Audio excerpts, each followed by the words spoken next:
Her name is Elka, and she's 5 days old. She's a Francois Langer, which is an endangered Southeast Asian primate species, and she's a very, very important little animal because she's the first one ever to be born in Australia. Unfortunately, her mum was a bit surprised. She's a first-time mum, and this was her first birth, so she wasn't quite sure what to make of her, of the baby.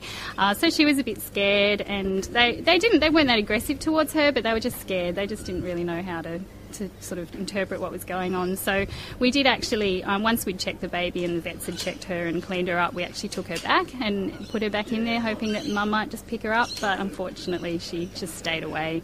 So we just made the decision to hand raise her because she's so important and we didn't want to take any risks at this point. Basically, we're mum to her.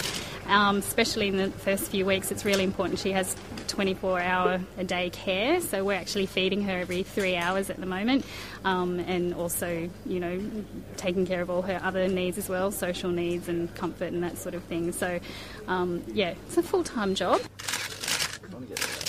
In Vietnam, they would live in a social group with usually one male and a couple of adult females, or maybe even 3 or 4 adult females.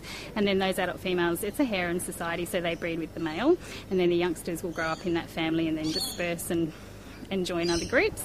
So so in the wild right now, she would be quite a novelty in her group because they're actually born bright orange. You would have seen that she's got that bright orange little head, and by the time she's an adult, she's all black.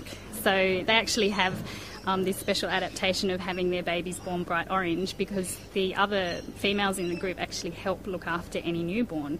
So if they're bright orange, they attract a lot of attention to themselves, and so all the other mothers will fuss over her as well. So it's quite normal for her to be have 2 mums to help look after her.